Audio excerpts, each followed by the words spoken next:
أعوذ بالله من الشيطان الرجيم. بسم الله الرحمن الرحيم. إن الذين توفاهم الملائكة ظالمي أنفسهم قالوا فيم كنتم قالوا كنا مستضعفين في الأرض قالوا ألم تكن أرض الله واسعة فتهاجروا فيها فأولئك مأواهم جهنم وساءت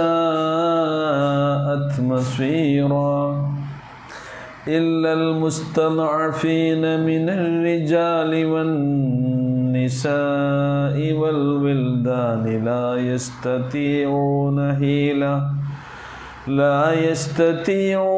حيلة ولا يهتدون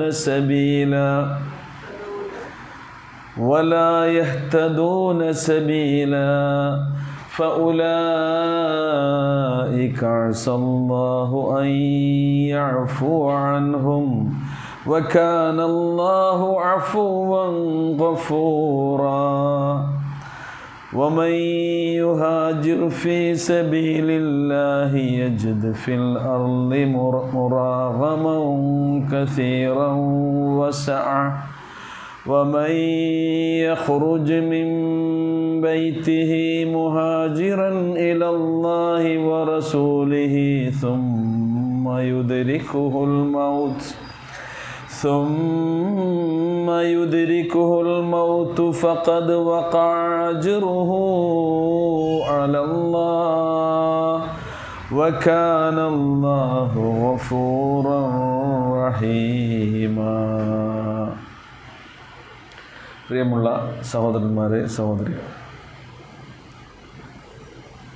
കഴിഞ്ഞ ക്ലാസ്സിൽ അള്ളാഹുവിൻ്റെ മാർഗത്തിൽ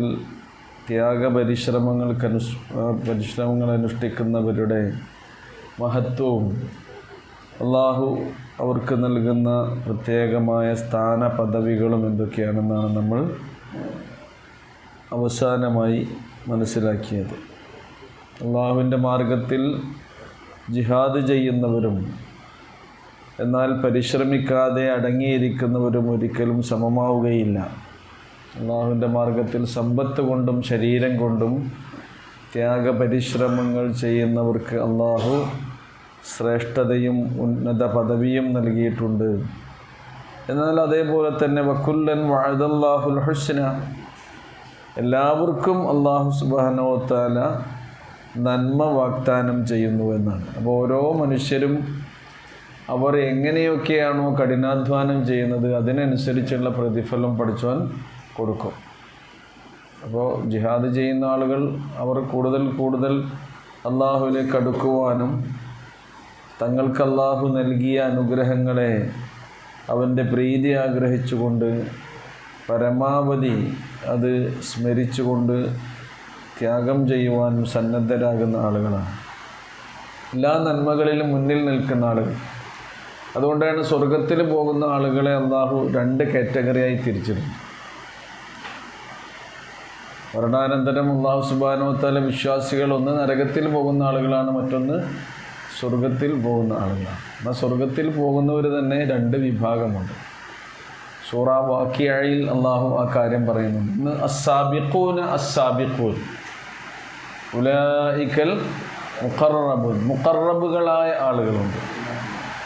അള്ളാഹുവിനോട് ഏറ്റവും അടുത്ത് നിൽക്കുന്ന ആളുകൾ, ഇതാണ് മുഖറബുകൾ. അതിലാരാണ്? വമൻ യുതിഇല്ലാഹ വറസൂല ഫഉലൈക മഅല്ലദീന അൻഅമല്ലാഹു അലൈഹിം മിനൻ നബിയ്യീൻ വസ്സിദ്ദീഖീൻ വശുഹദാ വസ്വാലിഹീൻ വഹസുന ഉലൈക റഫീഖ. ഇവർ എത്ര നല്ല കൂട്ടുകാരാണ്. എണ്ണിപ്പറഞ്ഞ ഈ ഉന്നതന്മാരായ ആളുകളെ അള്ളാഹു സുബ്ഹാനഹു വ തആല അവൻ്റെ ഏറ്റവും അടുത്തവരാണ്. അവരെന്താണ്? സാബിഖൂന എന്നാണ്. എല്ലാ നന്മകളിലും മുന്നിലുണ്ടാവും. എവിടെ പുണ്യപ്രവർത്തനത്തിന് ചാൻസ് ഉണ്ടോ അവിടെ പിന്നോട്ട് മാറി നിൽക്കല്ല, മുന്നിലവൻ. ഉലൈക്കൽ മുഖറബൂൻ, അങ്ങനെയുള്ള ആളുകളാണ് മുഖറബ്. പിന്നെ പറയുന്നത് അസ്ഹാബുൽ യമീൻ, പിന്നെ അസ്ഹാബു ഷിമാൽ.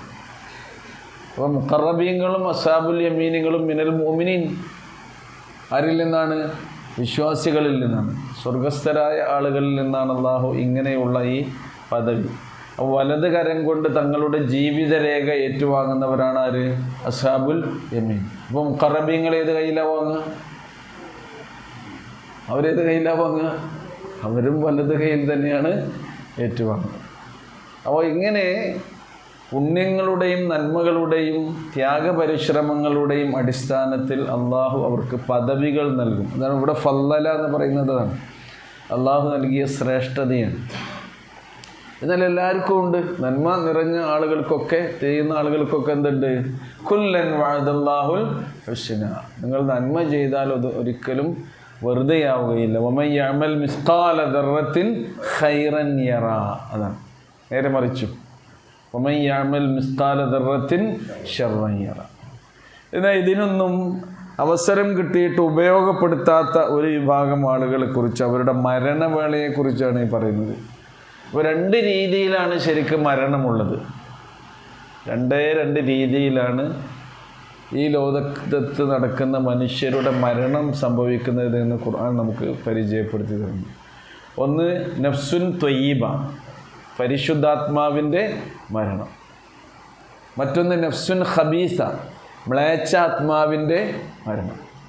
പരിശുദ്ധാത്മാവിനെ വഹിച്ചുകൊണ്ട് നടക്കുന്ന, പരിശുദ്ധാത്മാവിൻ്റെ വാഹകരായ ഒരു വിഭാഗം, മ്ലേച്ഛാത്മാവിനെയും വഹിച്ചുകൊണ്ട് നടക്കുന്ന മ്ലേച്ഛാത്മാവിൻ്റെ വാഹകരായ ഒരു വിഭാഗം. ഇങ്ങനെ മനുഷ്യന്മാർ രണ്ട് വിഭാഗം. മരണവേളയിലും ഈ മരണത്തിൻ്റെ അവസ്ഥകളൊക്കെ അവർ അനുഭവിക്കും. പരിശുദ്ധാത്മാക്കൾ മരിക്കുമ്പോൾ റസൂലുള്ളാഹി സ്വല്ലല്ലാഹു അലൈഹി വസല്ലം പറഞ്ഞിട്ടുള്ളത്, ഖുർആനിൽ നമുക്ക് വിശദീകരിച്ച് തന്നിട്ടുള്ളത് എങ്ങനെയാണ്? അള്ളാഹുവിൻ്റെ മലക്കുകൾ അവരെ വന്ന് എതിരേറ്റ് കൂട്ടിക്കൊണ്ടുപോകുന്നു. സ്വർഗത്തിൽ നിന്ന് കൊണ്ടുവന്ന സ്വർഗീയ ഉടയാടകളിലാണ് ആത്മാവിനെ പൊതിഞ്ഞു കൊണ്ടുപോവുക. സുഗന്ധങ്ങൾ വമിക്കുന്ന ഈ സ്വർഗീയ ഉടയാടകളിൽ ശരീരത്തിൽ നിന്ന് ആത്മാവിനെ പുറത്തെടുക്കുന്നതോ, റസൂൽ അതിനെ ഉപമിച്ചിട്ടുള്ളത് ഒരു കൂജയിൽ നിന്ന് ഒരു കോപ്പയിലേക്ക് പാനജലം ഇങ്ങനെ ഒഴിക്കുന്ന പോലെ, അത്ര പ്രയാസമില്ലാത്ത അവസ്ഥയിലായിരിക്കും. അപ്പോൾ ഒരു പൂവിൽ നിന്ന് സുഗന്ധം ഉയർന്നു പൊങ്ങുന്ന പോലെ ആ ഒരവസ്ഥയിലായിരിക്കും പരിശുദ്ധാത്മാവിനെ മലക്കുകൾ എന്ത് ചെയ്യുക? സ്വീകരിക്കുക. മ്ലേച്ഛാത്മാവാണെങ്കിൽ കുറച്ച് അടങ്ങേറുണ്ടാകുമെന്ന് പറഞ്ഞു. റസൂലുള്ളാഹി അതിനെ ഉപമിച്ചിട്ടുള്ളത് 4 ഭാഗത്തേക്കും മുള്ളുകളുള്ള ഒരു ഇരുമ്പ് ദണ്ട് നനഞ്ഞ ഒരു പരുത്തിക്കെട്ടിൽ നിന്ന് ഊരിയെടുക്കാൻ എത്രമാത്രം പ്രയാസം ഉണ്ടാകുമോ അതേപോലെയായിരിക്കും ആ മനുഷ്യൻ്റെ ശരീരത്തിൽ നിന്ന് മലക്കുകൾ ആത്മാവിനെ വലിച്ചെടുക്കുക എന്നാണ്. വലിച്ചെടുക്കുന്നതിന് മുമ്പ് മുതുകത്തും ശരീരഭാഗങ്ങളൊക്കെ അടിച്ച് പാകപ്പെടുത്തിയിട്ടാണ് റൂഹിനെ പിടിച്ചെടുക്കുക. ആ വേദനകൾ ആ സന്ദർഭത്തിൽ എന്ത് ചെയ്യും? അവർ അനുഭവിക്കും എന്നാണ്. ഇവിടെ ഇങ്ങനെ സ്വന്തം ആത്മാക്കളോട് ദ്രോഹം ചെയ്ത ആളുകൾ, അവരെ മലക്കുകൾ മരിപ്പിക്കുന്ന സന്ദർഭത്തെക്കുറിച്ച് അല്ലാഹു സുബ്ഹാനഹു വ തആല തുടർന്ന് ഈ ആയത്തിൽ നമുക്ക് വിശദീകരിച്ചു തരാണ്. മലക്കുകൾ വന്നുകൊണ്ട് തന്നെയാണ് മനുഷ്യൻ്റെ റൂഹ് പിടിക്കുന്നത്. സൂറ സജ്ജദയിൽ എല്ലാ വെള്ളിയാഴ്ച നമ്മൾ ഓതുന്നതാണല്ലോ അല്ലേ? അതിൽ പറയുന്നുണ്ട്, ഖുൽ യതവഫാകും മലക്കുൽ മൗത്തില്ലദീ വുക്കില ബികും സുമ്മ ഇലാ റബ്ബികും തുർജഊൻ. പ്രസ്താവിക്കുക പ്രവാചകർ, അവരോട് പറഞ്ഞു കൊടുക്കുക, യതവഫാകും, നിങ്ങളെ മരിപ്പിക്കും. ആരാ മരിപ്പിക്കുന്നത്? മലക്കുൽ മൗത്ത്. ഖുർആൻ മലക്കുൽ മൗത്ത് എന്ന് പറഞ്ഞിട്ടുള്ളൂ. നമ്മൾ പേരൊന്നും അതിൻ്റെ ഹദീസിൽ അങ്ങനെ കൃത്യമായിട്ട് സഹിയായി വന്നിട്ടൊന്നുമില്ല. നമ്മളിപ്പോൾ സാധാരണ മാപ്പിളപ്പാട്ടിലൊക്കെ കേട്ടിട്ടുള്ള പേരെന്താ? മലക്കുൽ മൗത്ത് അസ്റായിൽ അണഞ്ഞിടും മുമ്പേ എന്ന്. അതവിടെ തന്നെ നിന്നോട്ടെ, അസ്റായിൽ എന്നില്ല കേട്ടോ. അവിടെ ഖുർആൻ പറഞ്ഞ എന്താണ്? മലക്കുൽ മൗത്താണ്. യതവഫാകും മലക്കുൽ മൗത്ത്, മരണത്തിൻ്റെ മാലാഖ അത് നിങ്ങളുടെ അടുത്ത് വരും. അത് നിങ്ങളുടെ റൂഹിനെ പിടിക്കാൻ ചുമതലപ്പെടുത്തിയിട്ടുള്ള മലക്കാണ്. അതാണ് അല്ലദീ വുക്കില, ഖുൽ യതവഫാകും മലക്കുൽ മൗത്തില്ലദീ വുക്കില ബികും. നിങ്ങളുടെ മരണം എപ്പോൾ നടക്കുന്നു എന്നുള്ള കാര്യം അള്ളാഹ് നിശ്ചയിച്ചിട്ടുണ്ട്. ആ സമയത്ത് അള്ളാഹ് മലക്കുൽ മൗത്തിന് ഓർഡർ കൊടുക്കും, ഉടൻ നിങ്ങളടുത്ത് വരും, റൂഹിനെ അവർ പിടിക്കും. അവർ സംഘമായിട്ടാണ് വരിക. മലക്കുൽ മൗത്തിൻ്റെ നേതൃത്വത്തിൽ മലക്കുകൾ ഒറ്റക്കല്ല, പിന്നെ ഒരാൾ മാത്രമല്ല, ഒരു സംഘം നമ്മുടെ അരികിൽ വരുന്ന. പിന്നെ അതിനെക്കുറിച്ച് കുറേ വിശദീകരണമുണ്ട്. ഇവിടെ നോക്കൂ, ഇന്നല്ലദീന തവഫാഹുമുൽ മലായികതു ളാലിമീ അൻഫുസിഹിം. ലലമൻ നഫ്സ് നമ്മൾ നേരത്തെയൊക്കെ ഡിസ്കസ് ചെയ്ത ഒരു സംഗതിയാണ്. ലലമ എന്ന് എന്താ? അക്രമം പ്രവർത്തിച്ചു. നഫ്സ് പറഞ്ഞാൽ അപ്പോൾ ദുൽമുൻ നഫ്സ് എന്ന് പറഞ്ഞാൽ നമ്മുടെ ആത്മാവിനോട് തന്നെ സ്വയം അതിക്രമം പ്രവർത്തിച്ചിട്ടുള്ള ആളുകൾ, തങ്ങളോട് തന്നെ അതിക്രമം ചെയ്യാൻ. തങ്ങളോട് അതിക്രമം ചെയ്യുക എന്ന് പറയുന്നത് എന്താ? നമ്മളൊരു തെറ്റ് ചെയ്യുമ്പോൾ ആരോടാണ് ശരിക്കും അതിക്രമം ചെയ്യുന്നത്? നമ്മളോടാണ്. നമ്മൾ അവരൻ്റെ സമ്പത്ത് അന്യായമായി അത് കവർന്നെടുക്കുകയാണെങ്കിൽ നമ്മൾ അയാളെ ദ്രോഹിക്കുകയാണോ ചെയ്യുന്നത്? അയാളെ ദ്രോഹിക്കുകയാണോ ചെയ്യുന്നത്? യഥാർത്ഥത്തിൽ ആ തിന്മ ആർക്ക് തന്നെയാണ് എതിരായി ഭവിക്കുന്നത്? എനിക്കല്ല, ഞാനാണ് അതിൻ്റെ തിക്തഫലം അനുഭവിക്കേണ്ടി വരിക. അപ്പോൾ നമ്മൾ മറ്റുള്ളവർക്ക് ബാധകമാകുന്ന തിന്മ പോലും തെറ്റുകൾ പോലും നമ്മൾ ചെയ്യുമ്പോൾ അതിൻ്റെ ദോഷം അനുഭവിക്കേണ്ടി വരുന്നത് ആര് തന്നെയാണ്? അതാണ്. അത് നമ്മൾ അല്ലാഹുമ്മ ഇന്നി ലലംതു നഫ്സി എന്ന് പറയുന്നില്ലേ നിസ്കാരത്തിൽ അവസാനം ഒരു പ്രാർത്ഥനയല്ലേ? അല്ലാഹുമ്മ ഇന്നി ലലംതു നഫ്സി, അല്ലാഹുവേ ഞാൻ എന്നെ തന്നെ ദ്രോഹിച്ചിട്ടുണ്ട്, ഞാൻ ആത്മദ്രോഹിയാണ് റബ്ബേ എന്നാണ് പറയുന്നത്. അത് കുറച്ചു മാത്രമാണോ ആത്മദ്രോഹം ചെയ്യുന്നത്? ദുൽമൻ കസീറൻ, ധാരാളമായി ഞാൻ എന്നെ ദ്രോഹിച്ചു കൊണ്ടിരിക്കുകയാണ്. നമ്മൾ ഒരുപാട് തെറ്റുകൾ അറിയാതെ എങ്ങനെ ചെയ്തുകൊണ്ടിരിക്കുന്നുണ്ട്, അറിഞ്ഞു മനുഷ്യൻ തെറ്റ് ചെയ്തുകൊണ്ടിരിക്കുന്നത്. അത് ആത്മദ്രോഹമാണെന്നാണ്. അപ്പോൾ അങ്ങനെ ചെയ്ത ആളുകളെ കുറിച്ചാണ് പറയുന്നത്. ഇന്നല്ലദീന തവഫാഹുമുൽ മലായിക ളാലിമീ അൻഫുസിഹിം, തങ്ങളോട് തന്നെ ദ്രോഹം ചെയ്തിട്ടുള്ള ആളുകളെ മലക്കുകൾ മരിപ്പിക്കുന്ന ആ സന്ദർഭം. ഖാലൂ ഫീമ കുന്തും, ആ സന്ദർഭത്തിൽ മലക്കുകൾ ചോദിക്കുന്ന ചോദ്യമാണ്. ഖാലു എന്ന് പറഞ്ഞാൽ ആരാ ചോദിക്കുന്നത്? ഐ തഖൂലു ലഹുമുൽ മലായിക, മലക്കുകൾ അത്തരം ആത്മാക്കളോട് ചോദിക്കുന്നു. ഫീമ കുന്തും, നിങ്ങൾ എന്തൊരു നിലപാടിലായിരുന്നു ജീവിച്ചിരുന്നത് എന്നാണ് ചോദിക്കുന്നത്. നിങ്ങൾ എന്തൊരു നിലപാട്, ഫീമ കുന്തും എന്ന് പറഞ്ഞാൽ നിങ്ങൾ എന്തിലായിരുന്നു എന്ന് പറഞ്ഞാൽ നിങ്ങളുടെ ജീവിത നിലപാട് എന്തായിരുന്നു? അള്ളാഹുവിൻ്റെ കൽപ്പനകൾ നിങ്ങൾ അനുസരിച്ചിരുന്നുവോ? പ്രവാചകൻ്റെ ചര്യകൾ നിങ്ങൾ ജീവിതത്തിൽ പിന്തുടർന്നിരുന്നുവോ എന്നാണ് ആ ചോദ്യത്തിൻ്റെ ആശയം. ഫീമ കുന്തും ഖാലൂ, അപ്പോൾ അവർ പറയും മറുപടിയായി, കുന്നാ മുസ്തളഅഫീന ഫിൽ അർള്, ഞങ്ങൾ നാട്ടിൽ ദുർബലരായിരുന്നു, അല്ലെങ്കിൽ അടിച്ച് ഒതുക്കപ്പെട്ടവരായിരുന്നു. മുസ്തളഅഫീൻ എന്ന് പറഞ്ഞാൽ അതാണ്, ഭൂമിയിൽ ദുർബലരായി അടിച്ചൊതുക്കപ്പെട്ടവരായി കഴിഞ്ഞുകൂടിയവരായിരുന്നു ഞങ്ങൾ എന്ന ഒരു ഉദ്റാണ് അവർ മലക്കുകളുടെ ചോദ്യത്തിന് മറുപടിയായി പറയുന്നത്. അപ്പോൾ അവർ വീണ്ടും പറയുന്നത് എന്താണ്? അലം തകുൻ അർളുല്ലാഹി വാസിഅ ഫതുഹാജിറു ഫീഹാ, അല്ലാഹുവിൻ്റെ ഭൂമി വിശാലമായിരുന്നില്ലേ? അലം തകുൻ അർളുല്ലാഹി വാസിഅ, അല്ലാഹുവിൻ്റെ ഭൂമി വിശാലമായിരുന്നില്ലേ? എന്നിട്ട് ഫതുഹാജിറു ഫീഹാ, നിങ്ങൾക്ക് അതിൽ പലായനം നടത്തിക്കൂടായിരുന്നോ? ഹിജ്റ പോയിക്കൂടായിരുന്നോ? അപ്പോൾ ഏത് സ്ഥലത്താണോ ഏത് പ്രദേശത്ത് വെച്ചാണോ നിങ്ങൾ പീഡനവും മർദ്ദനവും ഒക്കെ അനുഭവിക്കുന്നത്, ആ സന്ദർഭത്തിൽ നിങ്ങൾക്ക് അവിടുന്ന്, അള്ളാഹുവിൻ്റെ ഭൂമി വിശാലമല്ലേ, അവിടുന്ന് നിങ്ങൾക്ക് വേറെ നാടുകളിലേക്ക് പോയി നിങ്ങളുടെ ഉത്തരവാദിത്വവും നിങ്ങളുടെ ബാധ്യതയും നിർവഹിച്ചുകൂടായിരുന്നുവോ എന്ന് മറുപടിയായി ചോദിക്കും. എന്ന് പറഞ്ഞാൽ എന്താ? അവരൊരു കാരണമായി പറയണത്, ഒരു ഉദ്റായി പറയുകയാണ്. അവരുടെ ദൗത്യം കൃത്യമായി അവർ എന്ത് ചെയ്തിട്ടില്ല, നിർവഹിച്ചിട്ടില്ല. അല്ലാഹുവിൻ്റെ മാർഗത്തിൽ ജിഹാദ് ചെയ്യുക എന്ന് പറഞ്ഞാൽ എന്തുകൂടിയാണ്? പ്രതിസന്ധികളിലൂടെ, പ്രയാസങ്ങളിലൂടെ, ബുദ്ധിമുട്ടുന്ന സന്ദർഭങ്ങളിലെല്ലാം തന്നെ അള്ളാഹുവിനെ മറക്കാതെ, അള്ളാഹുവിൻ്റെ കൽപ്പനയെ മറക്കാതെ, അതൊക്കെ ജീവിതത്തിൽ കഴിവിൻ്റെ പരമാവധി നിർവഹിക്കാനുള്ള സന്നദ്ധതയോടുകൂടി അതിന് തയ്യാറായി നിൽക്കുന്ന ഒരവസ്ഥ ഒരു വിശ്വാസിക്ക് ഉണ്ടാകണം. അവൻ്റെ നാട്ടിൽ അതിന് കഴിഞ്ഞിട്ടില്ലെങ്കിൽ എവിടെയാണോ അവൻ കഴിയുന്നത് ആ സ്ഥലത്തേക്ക് അവൻ പോകേണ്ട അവസ്ഥ വരണം. ഈ ആയത്ത് അവതരിപ്പിക്കാനുള്ള അവതരണ പശ്ചാത്തലമൊക്കെ ഈ സൂറയുടെ തഫ്സീറുകൾ വിശദീകരിക്കുന്നത് നമുക്ക് കാണാൻ കഴിയും. നബി സല്ലല്ലാഹു അലൈഹി വസല്ലം മക്കയിൽ നിന്ന് മദീനയിലേക്ക് ഹിജറ പോയി. ആ സന്ദർഭത്തിൽ കഴിയുന്ന ആളുകളെല്ലാം എന്ത് ചെയ്തു? മദീനയിലേക്ക് ഹിജറ പോയി. എന്നാൽ ഹിജറ പോകാതെ അവിടെ തന്നെ കഴിഞ്ഞുകൂടിയിരുന്ന ആളുകളുണ്ടായിരുന്നു. അവരെന്തിനു വേണ്ടിയായിരുന്നു? തങ്ങളുടെ സ്വത്തും സമ്പത്തും ഒക്കെ അവിടെ ഉപേക്ഷിച്ചുകൊണ്ട് മദീനയിലേക്ക് അള്ളാഹുവിൻ്റെ കൽപ്പന അനുസരിച്ചുകൊണ്ട് ഹിജറ പോയവരാണ് ആര്? മുഹാജിറുകൾ. ഇപ്പോൾ ഉദാഹരണം സുഹൈബ് റൂമി റളിയല്ലാഹു അൻഹു, റോമക്കാരനായ സുഹൈബ് റളിയല്ലാഹു അൻഹുവിനെ കുറിച്ച് പറയുന്നുണ്ട്. അദ്ദേഹം മക്കത്ത് വരുമ്പോൾ വളരെ നിർധനരായിക്കൊണ്ടാണ് മക്കത്ത് വന്നിരുന്നത്. അദ്ദേഹം നല്ല ബിസിനസ്സുകാരനായിരുന്നു, കച്ചവടം ചെയ്ത് നല്ല സമ്പന്നനായി.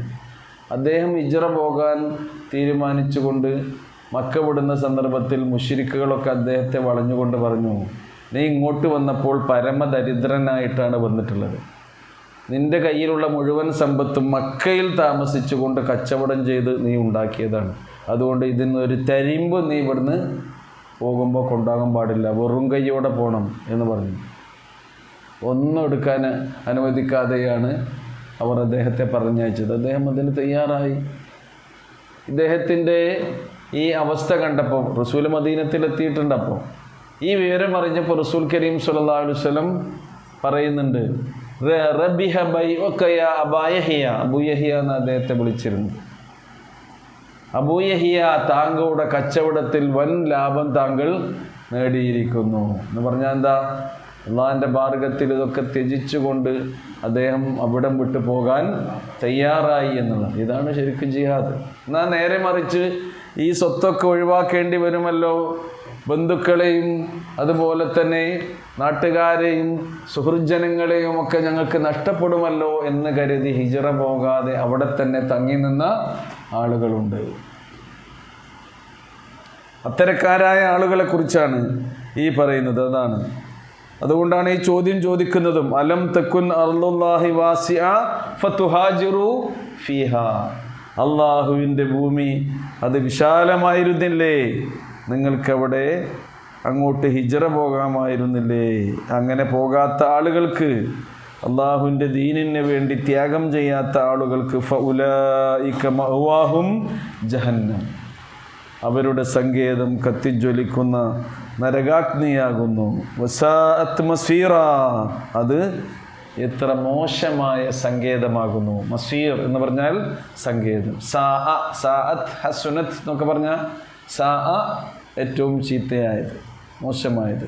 ഹസുനത്ത് എന്ന് പറഞ്ഞാലോ ഏറ്റവും നല്ലത്, അതിൻ്റെ നേരെ വിപരീത പദം. എന്നാൽ ഇതിൽ നിന്ന് യഥാർത്ഥത്തിൽ ഒഴികഴിവുകളുള്ള ആളുകളെ ഖുർആൻ പ്രത്യേകമായി എടുത്തു പറയുന്നുണ്ട്. ഇങ്ങനെ ഹിജ്റ പോകാൻ സാധ്യതയും അതേപോലെ തന്നെ അവസരവും കഴിവും ഒക്കെ സന്ദർഭം അനുകൂലമായി വന്നിട്ടും അതിന് സന്നദ്ധരാകാത്ത ആളുകളാണ് ഈ ആയത്തിൽ പറഞ്ഞതെങ്കിൽ അള്ളാഹു അതിൽ നിന്നൊരു വിഭാഗത്തെ ഒഴിവാക്കുന്നുണ്ട്. അത് നോക്കൂ, ഇല്ലൽ മുസ്തദഅഫീന മിനർ റിജാലി വന്നിസാഇ വൽ വിൽദാൻ. ഇല്ലൽ മുസ്തദഅഫീൻ. മുസ്തദഅഫ് നമ്മൾ നേരത്തെ പറഞ്ഞു, അവരാരാണ്? ദുർബലരായ ആളുകൾ ഒഴികെ. ദുർബലരായ ആളുകൾ ആരിൽ നിന്നൊക്കെ? മിനർ റിജാൽ, പുരുഷന്മാരിൽ അങ്ങനെ ദുർബലരായ ആളുകളുണ്ട്. വന്നിസ, സ്ത്രീകളിലുണ്ട്. അപ്പോൾ സ്ത്രീകളും ഹിജ്റ പോയിട്ടുണ്ട്. സ്ത്രീകൾ ഹിജ്റ പോകുന്നത് ഇങ്ങനെ സ്വന്തം ഭർത്താക്കന്മാർ, മക്കളും കുടുംബങ്ങളൊക്കെ ഇവിടെ തന്നെയായിരിക്കും. അവരൊന്നും വിശ്വസിച്ചിട്ടില്ല. അപ്പോൾ വിശ്വാസിനികളായ സ്ത്രീകൾ പ്രവാചകൻ്റെ കൂടെ ഹിജ്റ പോയവരുണ്ട്. അങ്ങനെ നേരെ മറിച്ചുള്ളവരുമുണ്ട്. കുടുംബങ്ങളിൽ കേട്ടോ. ഭാര്യ ഇവിടെ നിന്നിട്ട് ഭർത്താവും മക്കളും ഒക്കെ ഹിജറ പോയ ആളുകളുണ്ട്. അന്നത്തെ മക്കയിലുള്ള ജീവിത അവസ്ഥ അങ്ങനെയാണ്. അങ്ങനെ അതാണ് മിനൽ റിജാലി വന്നിസാ, സ്ത്രീകളിൽ നിന്നും പുരുഷന്മാരിൽ നിന്നും, വൽ വിൽദാൻ, കൊച്ചു കുട്ടികളിൽ നിന്നുമൊക്കെ അടിച്ചൊതുക്കപ്പെട്ടവരായി കഴിയുന്നവരൊഴികെ. അവരാണ് മുസ്തദഅഫീങ്ങൾ, ദുർബലരായി അടിച്ചൊതുക്കപ്പെട്ടവരായി കഴിയുന്നവരൊഴികെ എന്ന് പറഞ്ഞാൽ അവർക്കൊന്നും സ്വമേധയാ ഈ കാര്യങ്ങൾ ചെയ്യാൻ കഴിയുകയില്ല. അപ്പോൾ വയോവൃദ്ധന്മാരായ ആളുകൾ, അശ്ശുയൂഖു അൽദുഅഫ, അതേപോലെ തന്നെ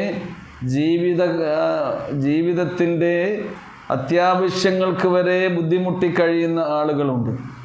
അയ്യാശ് ഇബ്നു അബി റബിയ വസലമത്ത് ബിൻ ഹിഷാം, ഇവരുടെയൊക്കെ പേരുകൾ പ്രത്യേകമായി അവിടെ സ്മരിക്കുന്നുണ്ട്. വന്നിസാക്ക ഉമ്മുൽ ഫളിൽ അബ്ദുല്ലാഹിബിൻ അബ്ബാസ്, അബ്ദുല്ലാഹിബിൻ അബ്ബാസ് റളിയല്ലാഹു അൻഹുവിൻ്റെ ഉമ്മുൽ ഫളിൽ. വൽ വിൽദാൻ ക അബ്ദുള്ളയെ പോലെയുള്ള ആളുകൾ. ഇങ്ങനെയുള്ള ദുർബലരായ ആളുകൾ ഒഴികെ അവർക്ക് ഇതിൽ ഒഴിവ് കഴിവുണ്ട്. മാത്രമല്ല ലാ യസ്തതിഊന ഹീല വലാ യഹ്ദൂന സബീല. ലാ യസ്തതിഊന ഹീല, ഹീല എന്ന് പറയുന്നത് എന്താ? തന്ത്രം. അവർക്ക് ഈ ശത്രുക്കളുടെ മർദ്ദനങ്ങളിൽ നിന്ന് രക്ഷപ്പെടാനുള്ള ഒരു തന്ത്രവും ഒരു ഉപായവും അവർക്ക് സ്വീകരിക്കാൻ കഴിയുകയില്ല. മാത്രമല്ല വലാ യഹ്ദൂന സബീല, അവർക്ക് വേറെ രക്ഷാമാർഗം കണ്ടെത്താനൊന്നും വഴിയുമില്ല. അപ്പോൾ ശത്രുക്കളാൽ പീഡിതരായി, മർദ്ദിതരായി, അവശരായി അതൊക്കെ അനുഭവിച്ചുകൊണ്ട് കഴിയുന്ന അടിച്ചൊതുക്കപ്പെട്ട പുരുഷന്മാരും സ്ത്രീകളും കുട്ടികളും ഒഴികെയുള്ള ആളുകളെ, അപ്പോൾ അവരെ ഇതിൽ നിന്ന് എന്ത് ചെയ്തിട്ടുണ്ട്? ഒഴിവാക്കിയിട്ടുണ്ട്. കാരണം എന്താ? അല്ലാഹു സുബ്ഹാനഹു വ തആല ആരോടും അവർക്ക് കഴിയാത്ത കാര്യങ്ങൾ എന്ത് ചെയ്യൂല? കൽപ്പിക്കുകയില്ല. ലാ യുകല്ലിഫുല്ലാഹു നഫ്സൻ ഇല്ലാ വസ്അഹാ. നമ്മുടെ കഴിവ് പഠിച്ചോന്ന് നോക്കും. ശാരീരികമായ നമ്മുടെ കഴിവ് പഠിച്ചോന്ന് നോക്കും. സാമ്പത്തികമായ കഴിവ് പഠിച്ചോന്ന് നോക്കും.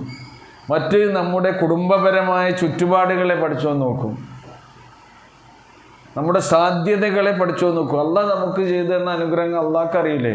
പിന്നെ ആർക്കറിയാം? നമുക്കും അറിയും. അനുഭവിക്കുന്നവരായ നമുക്കും അറിയില്ലേ?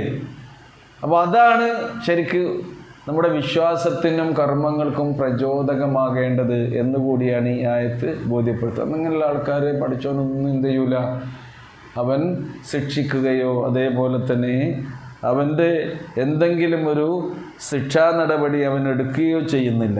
അതുകൊണ്ടാണ് ഫഉലൈക അസല്ലാഹു അൻ യഅഫു അൻഹും, അല്ലാഹു സുബ്ഹാനഹു വ തആല അത്തരക്കാർക്ക്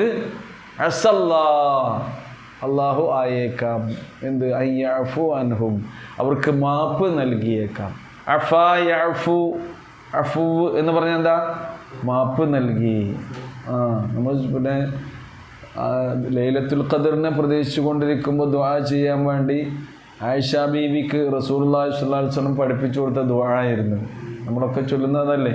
അല്ലാഹുമ്മ ഇന്നക അഫൂൻ, അല്ലാഹുവേ നീ മാപ്പ് നൽകുന്നവനാണ്. ആ മാപ്പാണ് നമുക്ക് കിട്ടേണ്ടത്. പഠിച്ചവൻ്റെ മാപ്പൊന്നും കിട്ടാതെ കഴിച്ചിലാകാൻ നമുക്ക് കഴിയോ? ഇല്ല. അള്ളാഹുവിൻ്റെ പാപവിമുക്തിയും മഗ്ഫിറത്തും കിട്ടാതെ നമുക്ക് കഴിച്ചിലാക്കാൻ കഴിയില്ല. അത് അല്ലാഹുമ്മ ഇന്നക അഫൂൻ, അള്ളാഹ്ക്ക് ഇഷ്ടം എന്താണ്? മാപ്പ് കൊടുക്കുക എന്നുള്ളത് ഏറെ ഇഷ്ടമുള്ള കാര്യം ആണ് അള്ളാഹുവിന്. അതുകൊണ്ട് ഫഅഫു അന്നി ഫഅഫു അന്നാ, ഞങ്ങൾക്ക് നീ മാപ്പാക്കണമേ, മാപ്പ് നൽകണമേ എന്ന് പറയും. അപ്പോൾ അങ്ങനെയുള്ള ആളുകൾക്ക് അല്ലാഹു സുബ്ഹാനഹു വ തആല മാപ്പ് നൽകും. വകാനല്ലാഹു അഫുവൻ ഗഫൂറാ. അഫുവ് എന്ന് പറഞ്ഞാൽ ധാരാളമായി മാപ്പ് നൽകുന്നവനാണ്. അല്ലാഹു സുബ്ഹാനഹു വ തആല ധാരാളമായി മാപ്പ് നൽകുന്നവനാകുന്നു. മാത്രമല്ല ഗഫൂറാണ്. ഗഫൂർ ആരാണ്? പാപങ്ങൾ പുറത്തു കൊടുക്കുന്നവനുമാകുന്നു. അള്ളാഹുവിൻ്റെ അഫുവിനും അള്ളാഹുവിൻ്റെ പാപമോചനത്തിനും പാത്രമാകാൻ നമ്മൾ പരമാവധി എന്ത് ചെയ്യണം? പരിശ്രമിക്കണം. അതിനെന്താ വേണ്ടത്? അള്ളാഹുവിൻ്റെ അഫു നമുക്ക് കിട്ടണമെങ്കിൽ, അള്ളാഹുവിൻ്റെ പാപമോചനം നമുക്ക് കിട്ടണമെങ്കിൽ എന്ത് ചെയ്യണം? നമുക്ക് കിട്ടിയ അനുഗ്രഹത്തിൻ്റെ അടിസ്ഥാനത്തിൽ അതിൻ്റെ തോതനുസരിച്ച് നമ്മൾ എന്ത് ചെയ്യണം? ശുക്ർ ചെയ്യണം പഠിച്ചോണം. അപ്പോൾ എത്ര പണം പഠിച്ചോ നിങ്ങൾക്ക് തന്നോ അതിനനുസരിച്ച് ചെലവഴിക്കണം. അതിനാണ് കൊല്ലം കണക്കാണ് കൂട്ടണമെന്ന് പറയുന്നത്. ചിലർക്ക് ഇത് എന്താണ് കണക്ക്, വരുമാനം കൂട്ടിയാൽ കൂടൂല കേട്ടോ. കൂട്ടിയാൽ കൂടാത്തൊരു സംഗതിയാണെന്ത്? വരുമാനം. ഒരു കൊല്ലത്തിലെ വാർഷിക വരുമാനം എത്ര പരമാവധി കുറക്കാനല്ലേ നമ്മൾ നോക്കുക. നിങ്ങളുടെ കുട്ടികൾക്ക് എഡ്യൂക്കേഷന് വേണ്ടി എന്തെങ്കിലും സർട്ടിഫിക്കറ്റ് വേണമെന്ന് ചോദിക്കുക, ആവശ്യമുണ്ട് എന്ന് വരികയാണെങ്കിൽ അപ്പോൾ ഏത് ചെറിയ സർട്ടിഫിക്കറ്റിനും അതിൽ പൂരിപ്പിച്ചു കൊടുക്കണം. എന്ത്? ആനുവൽ ഇൻകം എന്ന് പറഞ്ഞൊരു കോളുണ്ട്. ആനുവൽ ഇൻകം നമ്മളൊക്കെ ആനുവൽ ഇൻകം കൃത്യമായിട്ട് അവിടെ എഴുതുക. നമ്മൾ എഴുതുമോ? വാർഷിക വരുമാനം കൃത്യമായിട്ട് അവിടെ എഴുതുമോ? അധികം ആൾക്കാർ എഴുതൂല. കാരണം ഇതിൻ്റെ ആനുകൂല്യത്തിന് വേണ്ടിയാണ് എന്ത് ചെയ്യുന്നത്? അപേക്ഷ കൊടുക്കുന്നത്.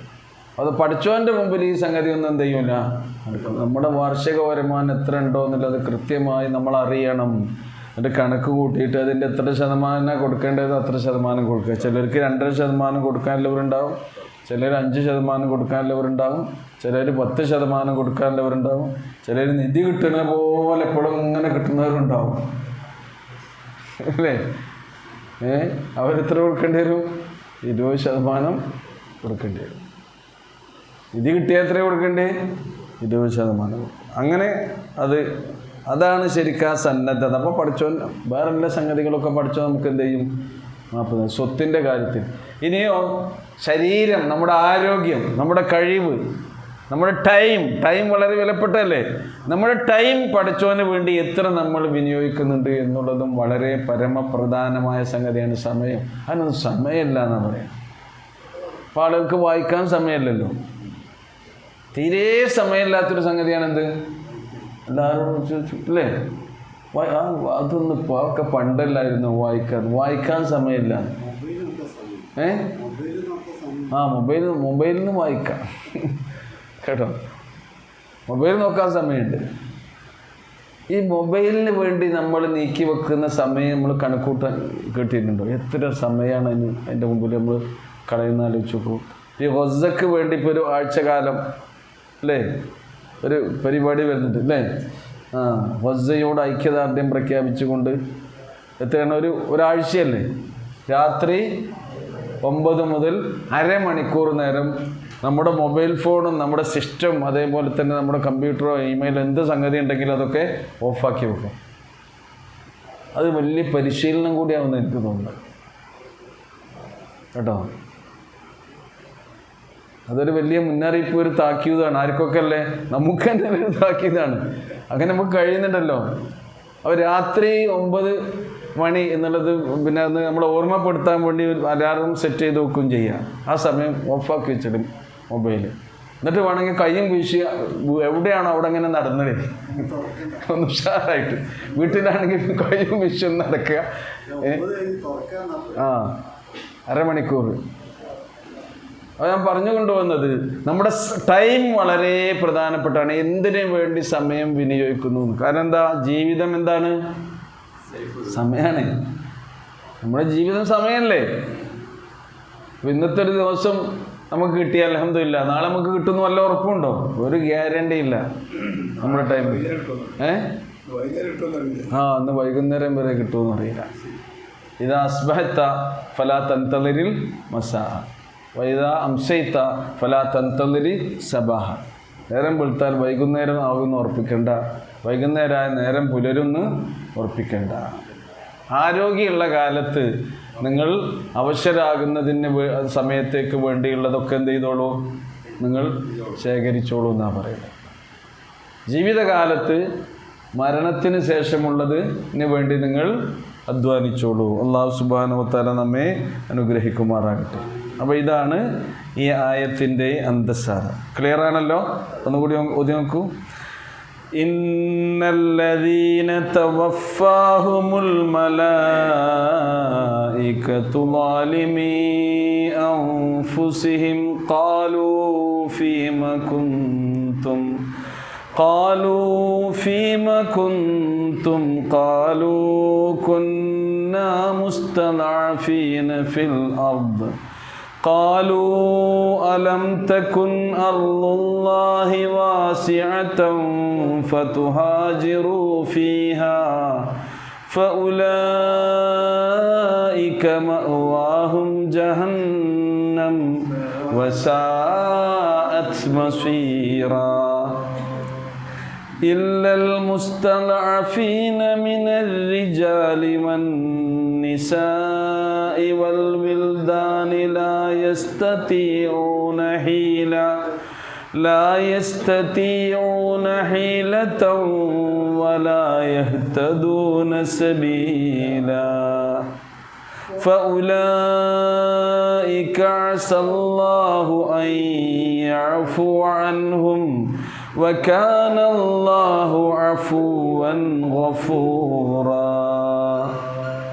ഇനി ആരെങ്കിലും ഹിജ്റ പോകുകയാണെങ്കിൽ കേട്ടോ, അപ്പോൾ ഇങ്ങനെ ഹിജ്റ പോകാതിരിക്കുന്ന ആളുകൾ, അതിൽ ഒഴികഴിവുകൾ ഉള്ളവർക്ക് അള്ളാഹു മാപ്പ് കൊടുക്കും, അല്ലാത്തവർക്ക് എന്താണുള്ളത്? ജഹന്നമാണുള്ളത്. വസാഅത്ത് മസീറ.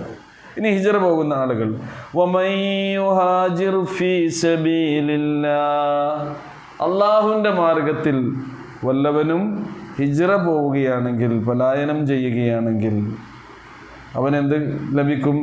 യജ്ദ് ഫിൽ അർളി മുറാഗമൻ കസീറൻ വസഅ, ഭൂമിയിൽ അവന് മുറാഗം എന്ന് പറഞ്ഞാൽ അഭയസ്ഥാനം അല്ലാഹു സുബ്ഹാനഹു വ തആല അവന് നൽകുമെന്നാണ്. മുറാഗം എന്നുള്ള മക്കാനൽ ഹിജ്റ മഅവൻ യുസീബു ഫിഹിൽ ഖൈർ എന്നാണ്. എവിടെയാണോ എങ്ങോട്ടാണോ അവന് ഹിജ്റ പോകുന്നത് ആ സ്ഥലത്ത് അല്ലാഹു സുബ്ഹാനഹു വ തആല അവന് സുഭിക്ഷതയും അതേപോലെ തന്നെ അനുഗ്രഹവും നിറഞ്ഞ അവസ്ഥ നൽകും. അങ്ങനെയുള്ളൊരു സ്ഥലം അല്ലാഹു സുബ്ഹാനഹു വ തആല എത്തിപ്പെട്ടയിടത്ത് അവന് നൽകും എന്നാണ്. അതുകൊണ്ടാണ് മുറാഗം എന്ന പദം കൊണ്ട് ഉദ്ദേശിക്കുന്നത്. ഫയർഗമു ബിദാലിക എന്നാണ്. അതുകൊണ്ട് തന്നെ അവൻ അതിൽ സുഭിക്ഷമായി കഴിയുന്നവനാകും. അതേപോലെ തന്നെ അതാണ് മനുഷ്യന് പിന്നെ വേണ്ടത്. സഅത്ത് എന്ന് പറഞ്ഞാൽ എന്താ? വിശാലത.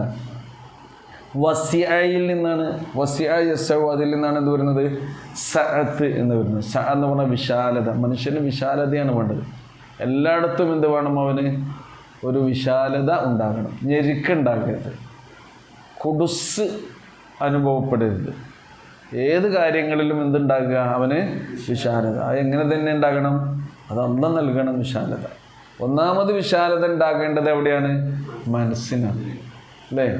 റസൂലിനോട് അതാ പറഞ്ഞ, അലം നശ്റഹ് ലക സദ്റക്, താങ്കളുടെ മനസ്സിനെ നാം നിങ്ങൾക്ക് വിശാലമായിട്ട്. അപ്പോൾ ജീവിതത്തിൽ എന്തൊക്കെ സംഭവിച്ചാലും അതിനെ സന്തോഷത്തോടുകൂടി എതിരേൽക്കാനുള്ള, വരവേൽക്കാനുള്ള, സ്വീകരിക്കാനുള്ള ഒരു മനസ്സ് അതാണ് ശരിക്കും മനസ്സിൻ്റെ വിശാലത. എപ്പോഴേ അതുണ്ടാവുകയുള്ളൂ? അല്ലാഹ് കൂടെ ഉണ്ടാകുമ്പോഴാണ്. നമ്മുടെ ജീവിതത്തിൽ എപ്പോഴും അള്ളാഹു നമ്മുടെ കൂടെയുണ്ട് എന്ന ബോധമുണ്ടാകുമ്പോഴാണ്. ഞാൻ ഒറ്റയ്ക്കല്ല, എൻ്റെ രക്ഷകനായി, എൻ്റെ കാവൽക്കാരനായി, എൻ്റെ സഹായിയായി എൻ്റെ കൂടാരുണ്ട്, അള്ളാഹു ഉണ്ട് എന്ന ബോധം ഉണ്ടാകുമ്പോഴേ എന്തുണ്ടാവുള്ളൂ? മനസ്സുണ്ടാവുള്ളൂ. ആ ബോധം പോയാൽ എന്തായി? ഞെരുക്കം, മനുഷ്യന് ഞെരുക്കം. അപ്പോഴാണ് സംഘർഷം ഉണ്ടാകുക. പിരിമുറുക്കം എന്നൊക്കെ പറയുന്നില്ലേ, സ്ട്രെസ് എന്നൊക്കെ പറയുന്നില്ലേ. മനുഷ്യൻ്റെ ഈ അവസ്ഥ. അപ്പോൾ മനസ്സിൻ്റെ വിശാലത കിട്ടുക എന്നുള്ളത്, മനസ്സിന് വിശാലതയും നിർഭയത്വവും ഉണ്ടാകാൻ വേണ്ടിയാണ് അള്ളാഹു ഈമാൻ നമുക്ക് നൽകുന്നത്. ഈമാൻ എന്ന് പറയുന്നത് എന്താ? വിശ്വാസം. ഈമാനിൽ നിന്നാണ് അമ്നുണ്ടാകുന്നത്. അമ്ന് എന്താ? നിർഭയത്വം, പേടിയില്ലായ്മ. പിന്നെ ഒരു പേടിയില്ലേ? ഈമാൻ ഉണ്ടായാൽ എന്തില്ല? പേടിയില്ല. ആരെ മാത്രമേ പേടിയുള്ളൂ? അള്ളാഹുവിനെ മാത്രമേ പേടിയുള്ളൂ. ഇങ്ങനെയുള്ളൊരു അവസ്ഥ മനുഷ്യൻ്റെ മനസ്സിനുണ്ടാകുക എന്ന് പറഞ്ഞാൽ നോക്കൂ നിങ്ങൾ, അതാണ് ഏറ്റവും വലിയ സൗഭാഗ്യം. അപ്പോൾ അള്ളാഹു സഅത്ത് നൽകും. അതേപോലെ തന്നെ മുറാഗമൻ കസീറ, ധാരാളം അഭയസ്ഥാനങ്ങൾ അള്ളാഹു സുബ്ഹാനഹു വ തആല അവർക്ക് നൽകും. അപ്പോൾ നോക്കൂ, നമ്മുടെ സുഹൈബ് റളിയല്ലാഹു അൻഹു അല്ലേ, അദ്ദേഹത്തിൻ്റെ സമ്പാദ്യം മുഴുവൻ അവിടെ പിടിച്ചു വെച്ചു മുശ്രിക്കുകൾ. ഒന്നും ഇവിടുന്ന് കൊണ്ടുപോകാൻ പാടില്ല. കയ്യും വീശിയാണ് മക്കയിൽ നിന്ന് മദീനയിലേക്ക് പോയത്. നിർഭയനായി അദ്ദേഹം എന്ത് ചെയ്തു? ഹിജ്റ പോയി. അവിടെ ചെന്നിട്ടോ മദീനയിൽ അവിടെയുള്ള അൻസാറുകൾ എന്ത് ചെയ്തു? ഇങ്ങനെ ഒന്നുമില്ലാത്തവരായ മുഹാജിറുകളെ അവർ സ്വീകരിച്ചു, എതിരേറ്റു. അവരുടെ സ്വത്തിൻ്റെ പകുതി ഇവർക്ക് കൊടുക്കാൻ തയ്യാറായി. റസൂലുള്ളാഹി സ്വല്ലല്ലാഹു അലൈഹി വസല്ലം അവരോട് പറഞ്ഞു, തആഖൗ, നിങ്ങളുടെ മുഹാജിറുകളായ സഹോദരങ്ങളുമായി നിങ്ങൾ സാഹോദര്യ ബന്ധം സ്ഥാപിക്കണമെന്ന് അൻസാറുകളോട് പറഞ്ഞു. വീട്ടുകണ കൂട്ടിക്കൊണ്ടേ നിങ്ങളുടെ വീടിന് എന്ത് ചെയ്തു? വാങ്ങിച്ചു കൊടുത്തു. ഒറ്റ ആളാണെങ്കിൽ ഒരു റൂം തന്നെ അവർക്കാണ് കൊടുത്തു താമസിക്കാൻ വേണ്ടി. ഈ സന്നദ്ധതയാണ്. സമ്പത്ത് വീതം വെച്ച് കൊടുത്തു. നിങ്ങൾ ഭാര്യമാർ വരെ, ഒന്നിലധികം ഭാര്യമാരുള്ളവരെ എന്ത് ചെയ്തു? ഇതാ എൻ്റെ ഇഷ്ടപ്പെട്ട ഭാര്യനെ, നിനക്ക് ഇഷ്ടപ്പെട്ടവളെ എന്ത് ചെയ്യാം? ഞാൻ വിവാഹമോചനം ചെയ്തു, നിനക്ക് കല്യാണം കഴിച്ചു തരാണ്. അങ്ങനെയൊക്കെയുള്ള അവസ്ഥ നമ്മളാരെങ്കിലും തയ്യാറാകും? നമുക്കൊന്നു തന്നെ ഉള്ളൂല്ലേ, കൊടുക്കാൻ മാത്രമല്ല. എല്ലാവരും എന്ന് പറഞ്ഞാൽ ഇതാണ് ശരിക്ക് പങ്കുവെച്ച് കൊടുക്കുക. നമുക്കുള്ളതെല്ലാം മറ്റുള്ളവർക്കും ഉണ്ടാകണം. അതാണ് ലാ യുഅ്മിനു അഹദുക്കും ഹത്താ യുഹിബ്ബ ലി അഖീഹി മാ യുഹിബ്ബു ലി നഫ്സി. നിങ്ങളിൽ ആരും വിശ്വാസികളാവുകയില്ല, ഈമാനുള്ളവരാവുകയില്ല. ഏതുവരെ? ഹത്താ യുഹിബ്ബ ലി അഖീഹി, സ്വന്തം സഹോദരന് ഉണ്ടാകണമെന്നത് നിങ്ങൾ ഇഷ്ടപ്പെടണം. എന്ത്? നിങ്ങൾക്ക് എന്തൊക്കെ ഉണ്ടാകണമെന്ന് നിങ്ങൾ ഇഷ്ടപ്പെടുന്നോ അതൊക്കെ നിങ്ങളുടെ സഹോദരനും ഉണ്ടാകണമെന്ന് ഇഷ്ടപ്പെടും. അതെന്തിൻ്റെ ഭാഗമാണ്? ഈമാൻ്റെ ഭാഗമാണ്. എൻ്റെ മാതിരി ആർക്കും ഇനിയൊരു സൗകര്യം ഉണ്ടാകരുത് എന്നാണോ നമ്മൾ ആലോചിക്കേണ്ടത്? നമ്മളൊരു വീട് എങ്ങനെ വെക്കുക? വീട് വെക്കുമ്പോൾ തന്നെ മനസ്സെന്താ? ഇതേപോലെ ഒരു വീട് ഈ പ്രദേശത്ത് പിന്നെ ആർക്കും ഉണ്ടാകും. ആരടാ കേട്ടോ? ഇതാണ് ഈ ആദ്യം മനസ്സ്. അതല്ല ഒരു മുഅ്മിനിൻ്റെ മനസ്സ്. എൻ്റെ ബിസിനസ് പോലെ ഒരു ബിസിനസ് ഇനി ഇവിടെ ആർക്കും ഉണ്ടായിക്കോട്ടെ. അതാണ് ഈ സഅത്ത്, വിശാലത എന്ന് പറയുന്നത്. ഇൻഷിറാഹു സദറിൻ്റെ ഭാഗമായി ഈമാനിനാൽ പ്രചോദിതമായി ഉണ്ടാകേണ്ട ഒരു വലിയ സ്വഭാവം. മൂസാ നബി അലൈഹി സ്വലാം വലിയ ഭാരം ഏറ്റെടുത്ത് പോയപ്പോൾ മൂസാ നബി അലൈഹി സ്വലാം റബ്ബിനോട് പ്രാർത്ഥിച്ച എന്താ? റബ്ബി ഇശ്റഹ് ലീ സദ്രീ. കേട്ടോ? എൻ്റെ റബ്ബേ, എൻ്റെ മനസ്സിന് നീ വിശാലത നൽകണമേ എന്ന്. മനസ്സ് സങ്കുചിതമാകരുത് സഹോദരങ്ങളെ. എല്ലാവർക്കും അവിടെ എന്ത് ചെയ്യണം? മനസ്സിലൊരു സീറ്റ് ആദ്യം നമ്മൾ കൊടുക്കണം. എല്ലാവർക്കും മനസ്സിൽ സീറ്റ്. അവനെ നമ്മൾ അടുപ്പിക്കൂല, അവനെനിക്ക് കാണണ്ട കേട്ടോ, അവനായിട്ടുള്ളൊരു ഇടപാടും ശരിയാവില്ല എന്നതല്ല. അങ്ങനെ പിണങ്ങി നിൽക്കാൻ പാടില്ല. നമ്മൾ ഇണങ്ങേണ്ടവരാരാണ്? റബ്ബി ഇശ്റഹ് ലീ സദ്രി. എന്നിട്ടാ പറയുന്നത് വയസ്സിർ ലീ അംരി. എല്ലാ കാര്യങ്ങളും എളുപ്പാക്കി തരണേ റബ്ബേ.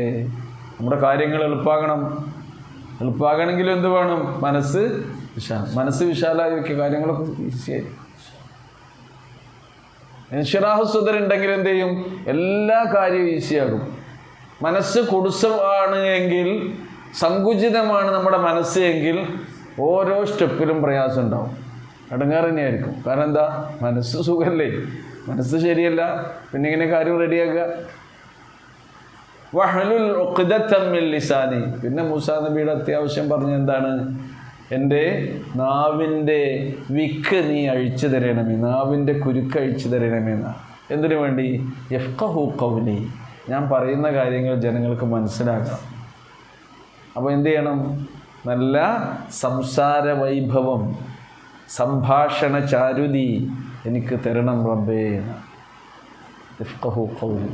അതും പോരാ, വജ്അൽ ലീ വസീറൻ മിൻ അഹ്ലി, എൻ്റെ കുടുംബത്തിൽ നിന്ന് തന്നെ ഒരു സഹായി എനിക്ക് നീ തരുക റബ്ബേ. ഹാറൂന അഖി, ആരെന്നെയാകണം? എൻ്റെ സഹോദരനായ ഹാറൂനെ തന്നെ പ്രവാചകനായി. 1,24,000 പ്രവാചകന്മാരെ അല്ലാഹു സുബ്ഹാനഹു വ തആല നിയോഗിച്ചിട്ടുണ്ട്. ഈ പ്രവാചകന്മാരുടെയൊക്കെ നിയോഗം എങ്ങനെയാണ് നടന്നിട്ടുള്ളത്? അള്ളാഹ് തിരഞ്ഞെടുക്കുകയാണ്. അല്ലാഹു യസ്തഫി മിനൽ മലായികത്തി റുസുലൻ വ മിനൻ നാസ്. ആരാകണം പ്രവാചകന്മാർ എന്ന് ആരാ തിരഞ്ഞെടുക്കണത്? അള്ളാഹ് തിരഞ്ഞെടുക്കുക. ആരെങ്കിലും റിക്വസ്റ്റോ ആപ്ലിക്കേഷനോ കൊടുത്തിട്ട് പഠിച്ചു ഇന്നാളെ പ്രവാചകനാക്കുന്ന സംഗതി ഉണ്ടോ? ഇല്ല. ഇന്നയാൾ ഇന്നയാൾ നമ്മളെ സ്ഥാനാർത്ഥിയായ തിരക്കേടില്ല എന്ന് പറഞ്ഞിട്ട് പിന്നെ ഏതെങ്കിലും വാർഡ് കമ്മിറ്റിയോ മണ്ഡലം കമ്മിറ്റിയോ സബ്മിറ്റ് ചെയ്യുന്ന അപേക്ഷകളൊക്കെ ഉണ്ടില്ലെങ്കിൽ അതേമാതിരി പ്രവാചകന്മാരെ തിരഞ്ഞെടുക്കണേ അല്ല, അള്ളാഹ് തിരഞ്ഞെടുക്കുകയാണ്. പക്ഷെ ഈ ഒരൊറ്റ പ്രവാചകൻ ആര്? ഹാറൂൻ അലൈഹിസ്സലാമിനെ മൂസ അലൈഹിസ്സലാമിൻ്റെ റിക്വസ്റ്റ് കൊണ്ട് ആര് പ്രവാചകനാക്കി? ഒരൊറ്റ പ്രവാചകൻ. ആര്? മാത്രമല്ല ഈ പ്രവാചകൻ്റെ തന്നെ പ്രവാചകത്വം എങ്ങനെയാണെന്നോ അപ്പോയിൻമെൻറ്റ് നടത്തുന്നത് ഡയറക്റ്റ് അപ്പോയിൻമെൻ്റാണ്. ആരുമായിട്ട്? അള്ളാഹ് നേർക്ക് നേരെയാണ് മൂസാ നബിനെ പ്രവാചകനായി അപ്പോയിൻമെൻറ്റ് ചെയ്യുന്നത്. വേറൊരു പ്രവാചകന്മാർക്കും അങ്ങനെയല്ല. മുഹമ്മദ് നബി സല്ലല്ലാഹു അലൈഹി വസല്ലമയെ പ്രവാചകനായി അപ്പോയിൻറ്റ് ചെയ്തത് എങ്ങനെയാണ്? മുഹമ്മദ് നബി ജബലുന്നൂറിലെ ഹിറാ ഗുഹയിൽ ഏകാന്തനായി ധ്യാന നിമഗ്നനായി ഇങ്ങനെ കഴിഞ്ഞുകൂടിക്കൊണ്ടിരിക്കുന്ന സന്ദർഭത്തിൽ ആരെ പറഞ്ഞയച്ചേ? ജിബ്രീൽ അലൈഹിസ്സലാമിനെ പറഞ്ഞയച്ച് വഹി കൊടുത്തിട്ടാണ് പ്രവാചകത്വം നുബുവത്ത് നൽകിയത്. മൂസാ നബിക്ക് ഡയറക്റ്റ് സംസാരിച്ചിട്ടാണ്. അള്ളാഹുമായിട്ട് സംസാരിച്ച ഏക പ്രവാചകനാണ് ആര്? മൂസാ അലൈഹിസ്സലാം. മാത്രമല്ല അള്ളാഹ് ആരാണ് എന്ന് ആ പ്രവാചകന് പരിചയപ്പെടുത്തി കൊടുക്കുകയും ചെയ്യും. ഞാനേ ഇന്നനീ അനല്ലാഹ് കേട്ടോ. ആ വെളിച്ചം കണ്ടടത്തേക്ക് പോകുക. തുവ ഇദ് റആ നാറൻ ഫഖാല ലിഅഹ്ലിഹിം കുസൂ ഇന്നി ആനസ്തു നാറാ ലഅല്ലി ആതീകും മിൻഹാ ബിഖബസിൻ ഔ അജിദു അലന്നാരി ഹുദാ. ഭാര്യാസമേതനായി മൂസ ഇങ്ങനെ പോകുമ്പോൾ മൂസാ അലൈഹിസ്സലാം പോകുമ്പോഴാണ് രാത്രിയായി, ഇരുട്ടായി. അതാ ദൂരെ ഒരു വെളിച്ചം കാണുന്നുണ്ട്. ആ വെളിച്ചം കാണുന്നിടത്ത് ഞാനൊന്ന് പോയി നോക്കട്ടെ, നമുക്ക് അതിൽ നിന്നൊരു ചൂട്ട് കത്തിച്ചു കൊണ്ട് വന്ന് ഇവിടെയും വിറകൊക്കെ കൂട്ടി കുളിര് കായാം. പിന്നെ ജനങ്ങളെന്തായാലും മരുഭൂമിയിൽ തീയിലടുത്ത് ആരുണ്ടാവും? മനുഷ്യന്മാരുണ്ടാവും. വഴിയൊക്കെ നമുക്ക് ചോദിച്ചറിയാം, പോയി നോക്കട്ടെ എന്ന് പറഞ്ഞ് പോകുമ്പോഴാണ് അവിടെ എത്തിയപ്പം ഫലമ്മാ അത്താഹാ നൂദിയ, ആ വെളിച്ചത്തിൻ്റെ അരികിലെത്തിയപ്പോൾ അതാ ഒരു വിളി, യാ മൂസാ. ആ വിളി യാ മുഹമ്മദ് എന്ന് അങ്ങനെ വിളിച്ചിട്ടുണ്ടോ? ഇല്ല. യാ നൂഹ്, യാ സക്കരിയ, യാ ഇബ്രാഹിം, അങ്ങനെ വിളിച്ചിട്ടില്ല. മൂസാ നബി എന്ത് ചെയ്തു? വിളിക്കുകയും ചെയ്തു, ഇന്നനി അനല്ലാഹ്, ഞാൻ ആരാണ്? ലാ ഇലാഹ ഇല്ല അന, ഞാനല്ലാതൊരു ഇലാഹില്ല. ഫഅ്ബുദിനി, അതിനാൽ എന്നെ മാത്രം നീ ആരാധിക്കണം. വഅഖിമിസ് സ്വലാത ലിദിക്രി, എന്നെ ഓർക്കാനായി നമസ്കാരം മുറപ്രകാരം അനുഷ്ഠിക്കണം. അതാ നിസ്കാരം ഏറ്റവും വലിയ ഇബാദത്താന്ന് പറയുന്നത്. അള്ളാഹ്ക്ക് ഏറ്റവും ഇഷ്ടമുള്ള അമൽ എന്താണ് ചോദിച്ചില്ലേ? എന്താണ്? അസ്സലാത്തു ലി വഖതി. കാരണം എന്താ? അള്ളാഹിനെ ഓർക്കുകയാണ് നിസ്കാരം.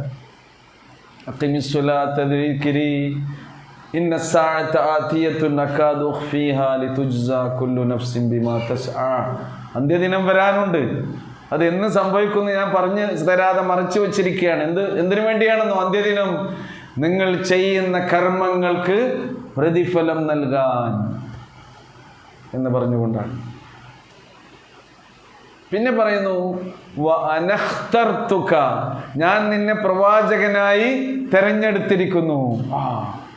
ഈ സംസാരമൊക്കെ കഴിഞ്ഞിട്ടേ വഅനഖ്തർതുക ഫസ്തമി ലിമാ യൂഹാ, നിനക്ക് എന്താണോ വഹി കിട്ടുന്നത് അത് നീ ശ്രദ്ധിച്ചു കേൾക്കണം. അപ്പം എങ്ങനെയാ അപ്പോയിൻമെൻറ്റ്? ഡയറക്റ്റ്.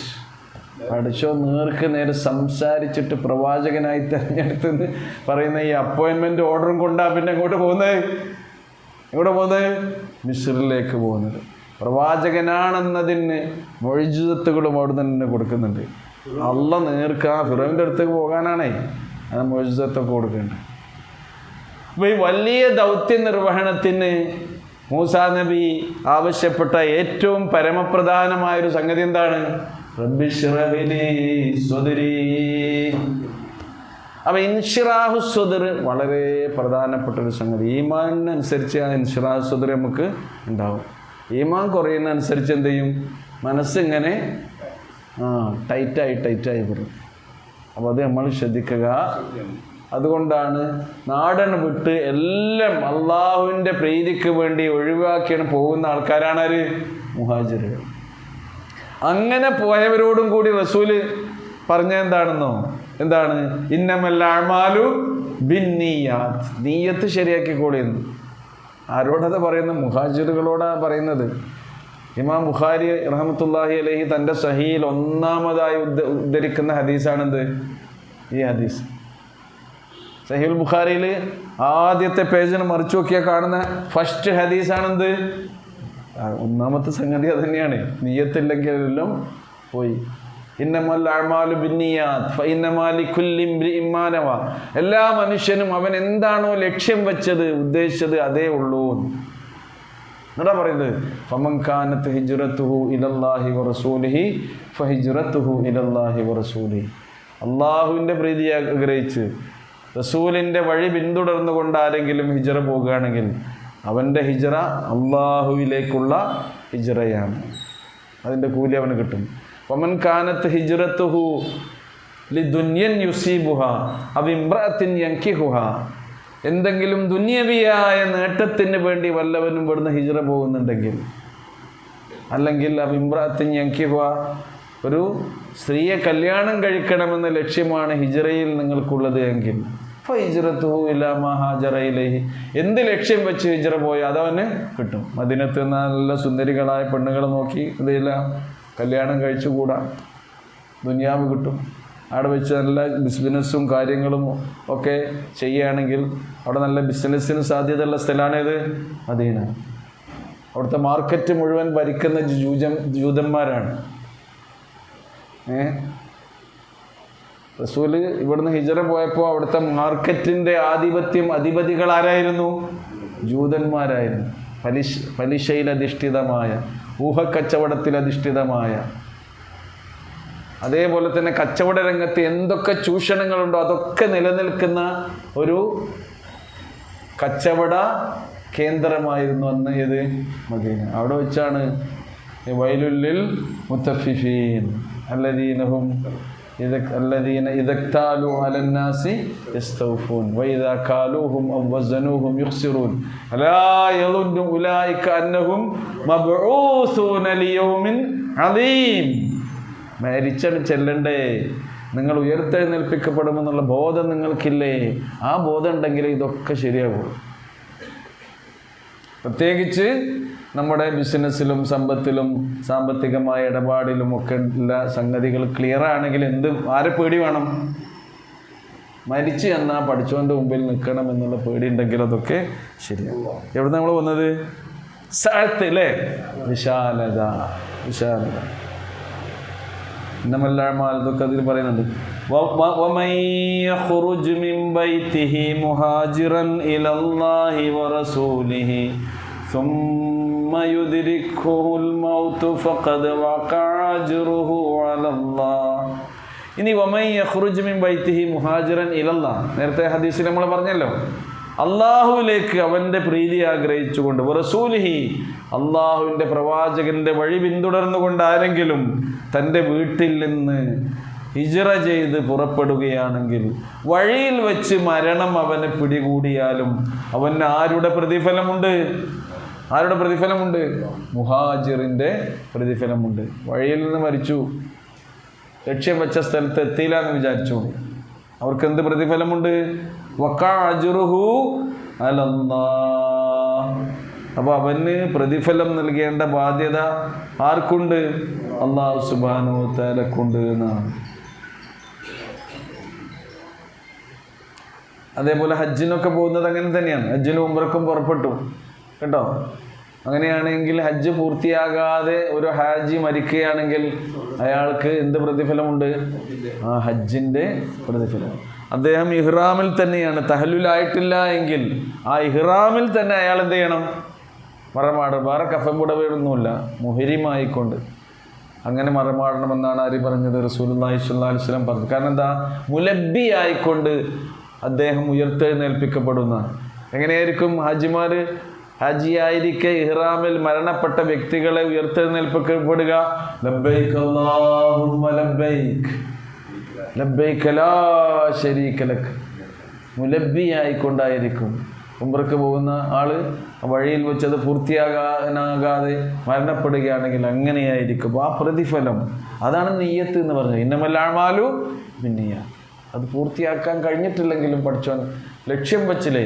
അതുകൊണ്ട് തന്നെ റസൂലുള്ളാഹി സ്വല്ലല്ലാഹു അലൈഹി വസല്ലം പറഞ്ഞത്, ആത്മാർത്ഥമായി ഒരാൾ രക്തസാക്ഷിത്വം ആഗ്രഹിച്ചിട്ടുണ്ടെങ്കിൽ അയാൾ രക്തസാക്ഷിത്വത്തിന് അവസരം കിട്ടാതെ സ്വാഭാവിക മരണമടയുകയാണെങ്കിൽ അയാൾക്ക് എന്തിൻ്റെ പ്രതിഫലമുണ്ടാകും? രക്തസാക്ഷിത്വത്തിൻ്റെ പ്രതിഫലമുണ്ടാകുമെന്ന് റസൂലുള്ളാഹി സ്വല്ലല്ലാഹു അലൈഹി വസല്ലം പറഞ്ഞു. ഖാലിദ് ഇബ്നു വലീദ് റളിയല്ലാഹു അൻഹുവിനെ നിങ്ങൾക്ക് ഓർമ്മയില്ലേ? ഖാലിദ് ഇബ്നു വലീദ് റളിയല്ലാഹു അൻഹു അദ്ദേഹം സൈഫുള്ള എന്ന പേരിൽ അറിയപ്പെട്ടിരുന്ന ഒരു സഹാബിയാണ്. അള്ളാഹുവിൻ്റെ ഖഡ്ഗം. സൈഫ് എന്ന് പറഞ്ഞാൽ എന്താ? വാള്. സൈഫുള്ള എന്ന പേരിൽ എന്ന് പറഞ്ഞാൽ അദ്ദേഹം ഇസ്ലാം സ്വീകരിച്ചതിന് ശേഷം, മുസ്ലിമായതിന് ശേഷം ഏതേതൊക്കെ യുദ്ധങ്ങൾ നടന്നിട്ടുണ്ടോ മരിക്കുന്നത് വരെ അതിലൊക്കെ അദ്ദേഹം എന്ത് ചെയ്തിട്ടുണ്ട്?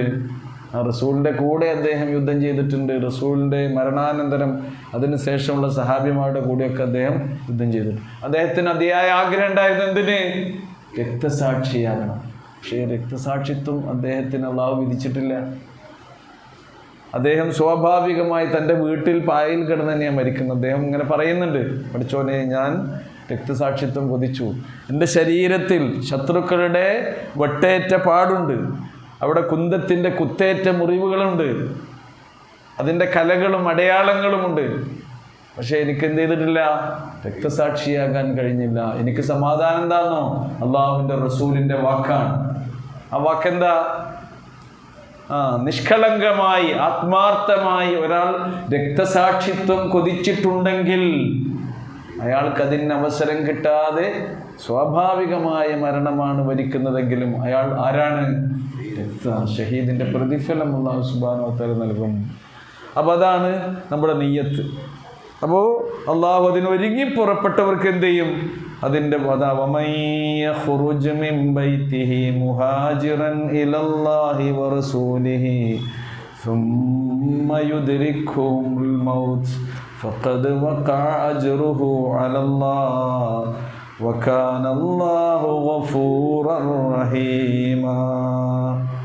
തീർച്ചയായും അല്ലാഹു സുബ്ഹാനഹു വ തആല പാപങ്ങൾ പൊറുക്കുന്നവനും കരുണാമയനുമാകുന്നു. അല്ലാഹു സുബ്ഹാനഹു വ തആല അവൻ്റെ നിയമനിർദ്ദേശങ്ങൾ ജീവിതത്തിൽ പരമാവധി പാലിച്ച് അവൻ്റെ ഇഷ്ടദാസന്മാരിൽ ഉൾപ്പെടുന്ന യഥാർത്ഥ മുത്തഖീങ്ങളിൽ നമ്മെ എല്ലാവരെയും ഉൾപ്പെടുത്തി അനുഗ്രഹിക്കുമാറാകട്ടെ. റഹ്മാനായ റബ്ബേ, ഞങ്ങളുടെ ജീവിതത്തിൽ പറ്റിപ്പോകുന്ന തെറ്റുകൾ, അറിയാതെ സംഭവിക്കുന്ന വീഴ്ചകൾ നിൻ്റെ റഹ്മത്ത് കൊണ്ട്, ഫضൽ കൊണ്ട് ഞങ്ങൾക്ക് നീ പുറത്ത് മാപ്പാക്കി തരണമേ. ഞങ്ങളിൽ നിന്ന് മരണപ്പെട്ടു പോയ എല്ലാവർക്കും മഗ്ഫിറത്തും മർഹമത്തും നൽകണമേ. ഞങ്ങളുടെ രോഗികൾക്ക് ശിഫയും ശമനവും നൽകണമേ. ഞങ്ങൾക്കിടയിൽ മാനസികമായി, ശാരീരികമായി, സാമ്പത്തികമായി പല രീതിയിലുമുള്ള പരീക്ഷണങ്ങൾക്കും പ്രയാസങ്ങൾക്കും വിധേയരായിക്കൊണ്ടിരിക്കുന്ന എല്ലാവരെയും അതിൽ നിന്ന് കരകയറ്റി ജീവിതത്തിൽ സമാധാനവും ധന്യതയും നൽകി അനുഗ്രഹിക്കണമേ. റബ്ബനാ തഖബ്ബൽ മിന്നാ ഇന്നക അന്തസ് സമീഉൽ അലീം വതുബ് അലൈനാ ഇന്നക അന്തത് തവ്വാബുർ റഹീം വസല്ലല്ലാഹു തആല അലാ ഖൈരി ഖൽഖിഹി മുഹമ്മദിൻ വഅലാ ആലിഹി വസഹ്ബിഹി അജ്മഈൻ.